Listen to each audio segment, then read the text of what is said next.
അസ്സലാമു അലൈക്കും വറഹ്മത്തുള്ളാഹി വബറകാതുഹു. വിശുദ്ധ ഖുർആനിൽ അല്ലാഹു സുബ്ഹാനഹു വ തആല ഒരു സൂറത്തിൽ തന്നെ അടിക്കടി നമ്മെ ഓർമ്മപ്പെടുത്തുന്ന ഒരു വചനമാണ് വൈലുൽ ലിൽ മുക്കദ്ദിബീൻ. കളവ് പറയുന്നവർക്കാണ് നാശം, അല്ലെങ്കിൽ കളവ് പറയുന്നവർക്കാണ് വൈലെന്ന നരകം. ഹബീബായ സയ്യിദുനാ മുഹമ്മദ് റസൂലുള്ളാഹി സ്വല്ലല്ലാഹു അലൈഹി വസല്ലമ തങ്ങൾ മുനാഫിഖീങ്ങളെ കുറിച്ച് പറഞ്ഞപ്പോൾ അവരുടെ അടയാളം പറഞ്ഞത് വൈദാ ഹദ്ദസ കദബ, അവർ സംസാരിച്ചാൽ കളവ് പറയുമെന്നാണ്. ഇന്നൽ മുനാഫിഖീന ഫിദ്ദർക്കിൽ അസ്ഫലി മിനന്നാർ, നരകത്തിന്റെ ഏറ്റവും അടിത്തട്ടിലാണ് മുനാഫിഖീങ്ങളെന്നും സയ്യിദുനാ മുഹമ്മദ് റസൂലുള്ളാഹി സ്വല്ലല്ലാഹു അലൈഹി വസല്ലം. അതുകൊണ്ട് തന്നെ ഒരിക്കലും നമ്മൾ കളവ് പറയുന്ന ആളുകളായി മാറരുത്. ഞാനിനി എൻ്റെ വിഷയത്തിലേക്ക് വരാം. ബഹുമാനപ്പെട്ട ശൈഖുന കാന്തപുരം ഉസ്താദ് അല്ലാഹു സുബ്ഹാനഹു വ തആല ഓരോ ദിവസങ്ങൾ കഴിയും തോറും, അല്ലെങ്കിൽ ഉസ്താദിൻ്റെ ജീവിതത്തിലുടനീളം വലിയ വലിയ പദവികളും അംഗീകാരങ്ങളും ഉസ്താദിനെ തേടിയെത്തിക്കൊണ്ടിരിക്കുകയാണ്. ഏറ്റവും അവസാനമായി ഇന്ത്യയിലെ ഗ്രാൻഡ് മുഫ്തി എന്ന ഒരു വലിയ പദവി ബഹുമാനപ്പെട്ട ശൈഖുന ഉസ്താദ് അവരുകളെ തേടിയെത്തിയപ്പോൾ അതിൻ്റെ പേരിൽ ഞാൻ ഇന്ന് പ്രിയപ്പെട്ട നാസിർ ഫൈസി കൂടത്തായി അദ്ദേഹത്തിൻ്റെ ഒരു അഭിമുഖം കേൾക്കാനിടയായി. തികച്ചും പച്ചക്കളവ് എന്നാണ് അതിനെക്കുറിച്ച് എനിക്ക് പറയാനുള്ളത്. കാരണം കഴിഞ്ഞ 13 വർഷമായി അല്ലെങ്കിൽ 12 വർഷമായി കാന്തപുരത്തുള്ള ഒരു വ്യക്തിയാണ് ഞാൻ. അൽഹംദുലില്ലാഹ്, വളരെ നല്ല ഒരു നാടാണ് കാന്തപുരം എന്ന് പറയുന്ന നാട്. എല്ലാവരും വളരെ ഐക്യത്തോടെ, യോജിപ്പോടെ, സ്നേഹത്തോടെ, മതസൗഹാർദ്ദത്തോടെ വളരെ നല്ല നിലക്ക് ജീവിക്കുന്ന വളരെ നല്ലൊരു നാട്. അത് ഹിന്ദുക്കളായാലും മുസ്ലിമീങ്ങളായാലും മറ്റു മുസ്ലിമീങ്ങളിൽ തന്നെയുള്ള ഗ്രൂപ്പുകളായാലും വളരെ നല്ല നിലക്കുള്ള ഒരു നാടാണ് നമ്മുടെ നാട്. അതെല്ലാവർക്കും അറിയാം. കാന്തപുരം എന്ന് പറയുന്ന നാടിൻ്റെ കേളിയും അതിൻ്റെ പവിത്രതയും മഹത്വവും ഞാൻ കൂടുതൽ പറഞ്ഞറിയിക്കണമെന്ന് തോന്നുന്നില്ല. അത്രയും വളരെ സന്തോഷകരമായ ഒരു ജീവിതമാണ്. എത്രത്തോളം എന്ന് പറഞ്ഞാൽ ഒരു വലിയൊരു കളവ് കാന്തപുരത്തിൻ്റെ ചരിത്രത്തിന് ഇന്ന് വരെയൊക്കെ കാന്തപുരത്ത് നടന്നിട്ടുണ്ടോ എന്ന് ചോദിച്ചാൽ ഇല്ല എന്ന് തന്നെയാണ് പറയാനുള്ളത്. കാരണം അത്രയും എല്ലാവർക്കും ജനങ്ങൾക്ക് അങ്ങോട്ടും ഇങ്ങോട്ടും വിശ്വാസമാണ്. അവിടെ ബഹുമാനപ്പെട്ട ശൈഖുന കാന്തപുരം ഉസ്താദിന് സ്വന്തം മഹലിൽ ഒരു സ്ഥാനവുമില്ല എന്ന് പറയുന്ന ഒരു പച്ചക്കളവ്, അതെങ്ങനെയാണ് ഈ നാസിർ ഫൈസി കൂടത്തായി അദ്ദേഹത്തിന് പറയാൻ കഴിയുന്നതിന് എന്ന് എനിക്ക് പലപ്പോഴും ചിന്തിച്ചിട്ടുണ്ട്. ഞാൻ പലപ്പോഴും ഇതിനൊരു മറുപടിയായിട്ട് ഇങ്ങനെ പറയണമെന്നൊക്കെ കരുതിയതാണ്. പക്ഷേ ഇപ്പോൾ അതിൻ്റെ കളവിൻ്റെ ഒരു മൂർധന്യത, അതിൻ്റെ ശക്തി വർദ്ധിച്ചതുകൊണ്ട് ഞാനൊന്ന് ലൈവിലേക്ക് വന്നതാണ്. വളരെയധികം വേദനയുണ്ട്, വളരെയധികം വിഷമമുണ്ട്, പ്രയാസമുണ്ട്. കാരണം കാന്തപുരം എന്ന് പറയുന്ന നാട് നിങ്ങൾ ചിന്തിച്ചു നോക്കണം. ആ നാട്ടിൽ ബഹുമാനപ്പെട്ട ശൈഖുന കാന്തപുരം ഉസ്താദ് ജനറൽ സെക്രട്ടറി ആയ ഒരു മഹല്ല് പള്ളിയാണുള്ളത്. ബഹുമാനപ്പെട്ട അവേലത്ത് തങ്ങൾ പ്രസിഡന്റും ശൈഖുന കാന്തപുരം ഉസ്താദ് ജനറൽ സെക്രട്ടറിയുമായ കമ്മിറ്റിയുടെ കീഴിലുള്ള ഒരു മഹല്ല് മസ്ജിദ്. ആ മഹല്ല് മസ്ജിദിന്റെ വ്യാപ്തി എത്രത്തോളം എന്ന് വെച്ചാൽ അതിന് സ്വന്തമായി ഖബർസ്ഥാനുണ്ട്. അതുപോലെ തന്നെ ആ പള്ളിയിൽ ഏകദേശം 50ഓളം മുതാലിമീങ്ങൾ പഠിക്കുന്ന വലിയ ദർസുണ്ട്. ആ പള്ളിയുടെ തൊട്ടടുത്ത് തന്നെ ഇമാം റബ്ബാനി എന്ന് പറയുന്ന 200ഓളം കുട്ടികളടുത്ത് പഠിക്കുന്ന ഒരു വലിയ സ്ഥാപനമുണ്ട്. അത് മാത്രവുമല്ല, ആ മഹലിന്റെ കീഴിൽ എത്ര ശ്രാമ്പി പള്ളികളുണ്ട് അത് നമ്മളൊന്ന് ആലോചിക്കേണ്ടതാണ്. ഒന്നാമതായി ചേപ്പാല, അത് ഈ കാന്തപുരം എന്ന് പറയുന്ന മഹല്ല് പള്ളിയുടെ കീഴിലുള്ള പള്ളിയാണ്. ചോയ്മഠം ജുമാഅത്ത് പള്ളി, അത് ഈ കാന്തപുരം മഹലിന്റെ പള്ളിയുടെ കീഴിലുള്ള മഹല്ല് പള്ളി ജുമാഅത്ത് പള്ളിയാണ്. അതുപോലെ കരുവാറ്റ, അതുപോലെ ചുണ്ടിക്കാട്ട് പൊയിൽ, അതുപോലെ കുളങ്ങരാം പൊയിൽ, അവേലം, കാന്തപുരം, സ്നേഹപുരം പള്ളി, അങ്ങനെ തുടങ്ങി ഏകദേശം 6-7ഓളം പള്ളികൾ ഈ ജുമാഅത്ത് പള്ളിയുടെ കീഴിലുണ്ട് എന്നതാണ് യാഥാർത്ഥ്യം, സത്യം. അത് ഈ നാട്ടിൽ എല്ലാവർക്കും അറിയാവുന്ന ഒരു കാര്യമാണ്.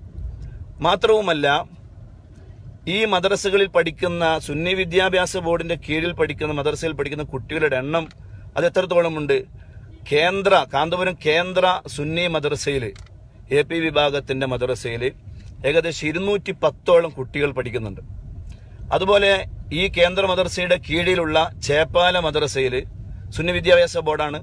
അവിടെ 100ഓളം കുട്ടികൾ, 100ന്റെ പുറത്ത് കുട്ടികൾ പഠിക്കുന്നുണ്ട്. അതുപോലെ തന്നെ കേന്ദ്ര മദ്രസന്റെ കീഴിലുള്ള ഒരു മദ്രസയാണ് ചോയ്മഠം മദ്രസ. അവിടെ ഏകദേശം 40ഓളം കുട്ടികൾ പഠിക്കുന്നു. അങ്ങനെ ടോട്ടല് 350ഓളം കുട്ടികൾ കാന്തപുരം മഹലിന്റെ കീഴിലുള്ള സുന്നി വിദ്യാഭ്യാസ ബോർഡിന്റെ മദ്രസയിൽ പഠിക്കുകയാണ്. ഇത് എല്ലാവർക്കും അറിയാവുന്ന ഒരു സത്യമാണ്. മാത്രവുമല്ല, നമ്മൾ ഇതേ സമയത്ത് നമ്മൾ EK വിഭാഗം, അവരും AP വിഭാഗവുമായിട്ട് വളരെ നല്ല നിലക്ക് ജീവിക്കുന്ന ഒരു നാടാണ് കാന്തപുരം. ഇന്ന് വരെയൊക്കെ ഒരു പ്രശ്നങ്ങളില്ല. വിഷയങ്ങളൊക്കെ ഉണ്ടായിരുന്നു എന്ന് പറഞ്ഞത് കേൾക്കുന്നു. എൻ്റെ 12 വർഷത്തെ ചരിത്രത്തിന്റെ ഇടയിൽ അങ്ങനെയൊരു ഒരു പരസ്പരം ഗ്രൂപ്പ് തിരിഞ്ഞുള്ള പ്രശ്നങ്ങളോ ഒന്നും എന്റെ ശ്രദ്ധയിൽ ഇന്നുവരേക്കും പെട്ടിട്ടില്ല എന്നുള്ളതാണ് യാഥാർത്ഥ്യം. അപ്പൊ അത്രയും നല്ല നിലക്ക് എല്ലാവരും സഹകരിച്ച് ജീവിക്കുന്ന ഒരു നാടാണ്. ഷെയ്ഖുന കാന്തപുരം ഉസ്താദിന് വ്യക്തമായ ആധിപത്യമുള്ള ഒരു മഹലിലെ മഹലിന്റെ ജനറൽ സെക്രട്ടറിയാണ് ഉസ്താദ്. ഇങ്ങനെ ആയിരിക്കുന്ന കാര്യത്തെക്കുറിച്ചാണ് സ്വന്തം മഹലില് സ്ഥാനവുമില്ല എന്നത് പച്ചക്കളവ് പറയുന്നത്. എങ്ങനെ ഈ പച്ചക്കളവ് പറയാൻ കഴിയുന്നു? അല്ലാഹു ആലം. എനിക്കത് ഒരു ഫൈസി ബിരുദമുള്ള ഒരാളാണല്ലോ ഈ കളവ് പറയുന്നത്. എങ്ങനെ കളവ് പറയാൻ കഴിയുന്നു? ഒന്നുമില്ലെങ്കിൽ കാന്തപുരത്തേക്കൊന്ന് വരാം, എന്നിട്ട് കാന്തപുരത്ത് വന്നിട്ടൊന്ന് അന്വേഷിച്ചുകൂടെ? EK വിഭാഗത്തിന് ഇവിടെ പള്ളിയുണ്ട്, അവർക്കും മഹൽ സംവിധാനങ്ങളൊക്കെ ഉണ്ട്. അവർ പഠിപ്പിക്കുന്ന അവരുടെ വിദ്യാഭ്യാസ ബോർഡിന്റെ കീഴിൽ നടക്കുന്ന മദ്രസയിൽ പഠിക്കുന്ന കുട്ടികളുടെ എണ്ണം എത്രയാണ്? 50ന്റെ താഴെ കുട്ടികൾ മാത്രമേ ഉള്ളൂ. അവർക്ക് ആകെ ഒരു മദ്രസ മാത്രമേ കാന്തപുരത്തുള്ളതാനും. ആ മദ്രസയിൽ അവരുടെ കുട്ടികളുടെ എണ്ണം 50ന്റെ താഴെയാണ്. അതേ സമയത്ത് AP വിഭാഗത്തിന്റെ മദ്രസയിലെ കുട്ടികളുടെ എണ്ണം 350ആണ്. അപ്പൊ ഇത് കമ്പയർ ചെയ്ത് നോക്കുമ്പോൾ ഏറ്റവും ഒരു വലിയ എല്ലാ നിലക്കും ശക്തമായ ഒരു മഹല് സംവിധാനം, ആ മഹല് സംവിധാനത്തിന്റെ ജനറൽ സെക്രട്ടറി എന്ന് മാത്രമല്ല ഈ മഹലിന്റെ ഖാദി കൂടിയാണ് ബഹുമാനപ്പെട്ട ഷെയ്ഖുന കാന്തപുരം ഉസ്താദ് അവറുകൾ. അപ്പൊ ഇങ്ങനെയുള്ള ഒരു സത്യത്തെക്കുറിച്ച് ജനങ്ങൾക്കിടയിൽ ഇത്രത്തോളം പച്ചക്കളവ് പരത്തുക എന്ന് പറയുന്നത് ഇത് വളരെ മോശമാണ്. പ്രിയപ്പെട്ട ഫൈസി, നിങ്ങൾ ഒരു മതബിരുദം എടുത്ത ഒരാളാണ്, ഒരിക്കലും ഇങ്ങനെ ഒരു കളവ് പറയരുത്. അത് വളരെയധികം വേദനയുണ്ട്, ദുഃഖമുണ്ട്. കാന്തപുരം എന്ന് പറയുന്ന നാട്ടിൽ എല്ലാവരും നല്ല ഐക്യത്തിലാണ്. ഞാൻ മനസ്സിലാക്കുന്നു 95% ആളുകളും ബഹുമാനപ്പെട്ട ഷെയ്ഖുന കാന്തപുരം ഉസ്താദിനെ അംഗീകരിക്കുന്ന, അല്ലെങ്കിൽ ഉസ്താദിനോട് സ്നേഹമുള്ള, എല്ലാവരും അംഗീകരിക്കുന്നില്ലെങ്കിലും ഉസ്താദിനെ എതിർക്കാത്ത ആളുകളാണ് കാന്തപുരത്തുള്ളത്. അത് ഹിന്ദുക്കളായാലും മുസ്ലിമീങ്ങളായാലും EK വിഭാഗത്തിലെ ആളുകൾ തന്നെ ബഹുമാനപ്പെട്ട ഉസ്താദിനോട് വലിയ സ്നേഹമുള്ളവരാണ്. ആ യാഥാർത്ഥ്യം നമ്മൾ മനസ്സിലാക്കണം. കാന്തപുരത്ത് അങ്ങനെ ഒരു പ്രശ്നമില്ല. മാത്രവുമല്ല, കാന്തപുരത്തിന്റെ ഒരുപാട് ഈ സ്ഥലങ്ങളിലൊക്കെ പറഞ്ഞ സ്ഥലങ്ങളിലൊക്കെ പള്ളികളുണ്ട്. ആ പള്ളികളൊക്കെ നിർമ്മിച്ചത് ബഹുമാനപ്പെട്ട ഷെയ്ഖുന കാന്തപുരം ഉസ്താദാണ്, ഉസ്താദിന്റെ പ്രവർത്തനങ്ങളാണ്. അപ്പോൾ അതൊന്നും മനസ്സിലാക്കാതെ കാടടിച്ച് വെടിവെക്കുക എന്നൊരു സിസ്റ്റം അതൊരിക്കലും നല്ലതല്ല. അത് നമ്മുടെ ജീവിതത്തിൽ ഉണ്ടാവാൻ പാടില്ലാത്തൊരു സ്വഭാവമാണ് എന്ന് സാന്ദർഭികമായി ഓർമ്മപ്പെടുത്തുകയാണ്. അല്ലാഹു സുബ്ഹാനഹു വ തആല സത്യം പറയാനും സത്യം മനസ്സിലാക്കാനും അല്ലാഹു നമുക്ക് തൗഫീക്ക് നൽകുമാറാവട്ടെ. ഞാൻ എരുമാടിനടുത്ത് ഒരു പ്രഭാഷണ പരിപാടിക്ക് പോകുന്നതിനിടയിൽ ആ വീഡിയോ ഒന്ന് കണ്ടപ്പോൾ സ്വാഭാവികമായും അതിനൊരു മറുപടി പറയണമെന്ന നിലക്ക് വന്നു എന്ന് മാത്രമാണ്. നമ്മുടെ ഷെയ്ൻ നാസർ ഖായൊക്കെ നമ്മുടെ. അപ്പോൾ ഏതായാലും ഇൻഷാ അല്ലാഹ് നിങ്ങൾക്ക് എല്ലാവർക്കും വേണ്ടി ഞാൻ ദുആ ചെയ്യും. ഇടയിൽ ഫോൺ വരുന്നത് കൊണ്ടാണ് ഇങ്ങനെ കട്ടാകുന്നത്. എല്ലാവരും ക്ഷമിക്കണമെന്ന് അറിയിക്കുന്നു. ഏതായിരുന്നാലും ഇതെല്ലാവരും പരമാവധി ചെയ്യുക. നമ്മുടെ കാന്തപുരം എന്ന് പറയുന്ന നാടിന്റെ ഈ മുന്നോട്ടുള്ള നല്ല നിലക്കുള്ള ഗമനത്തിന് വേണ്ടിയും എല്ലാവരും ദുആ ചെയ്യുക. അല്ലാഹു സുബ്ഹാനഹു വ തആല ബഹുമാനപ്പെട്ട ഷെയ്ഖുന കാന്തപുരം ഉസ്താദിന് ദീർഘായുസ്സും ആഫിയത്തും ആരോഗ്യവും നൽകുമാറാവട്ടെ. അല്ലാഹു ബഹുമാനപ്പെട്ട ഷെയ്ഖുന ഉസ്താദിന്റെ കീഴിലായി ഒരുപാട് കാലം നമുക്ക് ദീനിന് ഖിദ്മത്ത് ചെയ്യാനുള്ള തൗഫീഖ് അല്ലാഹു നൽകുമാറാവട്ടെ. വആഖിറു ദഅവാനാ അൽഹംദുലില്ലാഹി റബ്ബിൽ ആലമീൻ. അസ്സലാമു അലൈക്കും വറഹ്മത്തുള്ളാഹി വബറകാതുഹു. വേറൊരു കാര്യം ആ വിഷയവുമായി ബന്ധപ്പെട്ട് ഓർമ്മപ്പെടുത്താനുള്ളത്, കാന്തപുരം മഹല്ല് യഥാർത്ഥത്തിൽ 20 വർഷത്തോളം ജുമാ നടക്കാത്ത ഒരു പള്ളിയാണ് ഇന്ന് EK വിഭാഗത്തിന്റെ കയ്യിലുള്ള പള്ളി.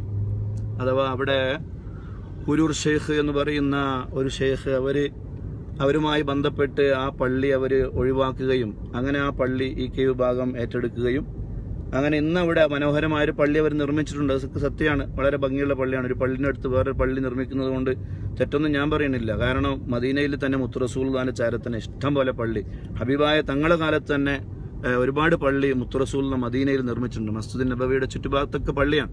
അപ്പോൾ ചുറ്റുഭാഗത്ത് കുറേ പള്ളി ഉണ്ടാകുന്നതുകൊണ്ട് അത് തെറ്റാണെന്ന് പറയാൻ പറ്റൂല. മാത്രവുമല്ല, പിന്നെ ഈ ബഹുമാനപ്പെട്ട ഷെയ്ഖ് EK അബൂബക്കർ മുസ്ലിയാർ, അതുപോലെ തന്നെ വലിയ കഴിഞ്ഞ കാലത്ത് വലിയ മഹാന്മാരൊക്കെ കാന്തപുരത്ത് വന്നപ്പോൾ അവർ ജുമാ നിസ്കരിച്ചിരുന്നത് ഇന്ന് ബഹുമാനപ്പെട്ട ഷെയ്ഖുന ഉസ്താദ് അവറുകൾ ജനറൽ സെക്രട്ടറി ആയ പള്ളിയിലാണ് എന്നതാണ് യാഥാർത്ഥ്യം. ഈ യാഥാർത്ഥ്യത്തൊക്കെ കാടടച്ച് വെടിവെക്കുന്ന രൂപത്തിലുള്ള ഈ കളവ് പറയുന്നത് കേട്ടപ്പോൾ ഒരു ചെറിയ മാനസികമായ വിഷമം. അപ്പോൾ അതൊരിക്കലും പാടില്ല എന്ന് പറയാനാണ് ഞാൻ വന്നത്. പരമാവധി ആളുകൾ ഈ വീഡിയോ ഷെയർ ചെയ്യാം, ദുആയിലൊക്കെ ഉൾപ്പെടുത്തുക. വാഖിറു ദഅവാന അസ്സലാമു അലൈക്കും വറഹ്മത്തുള്ളാഹി വബറകാതുഹു.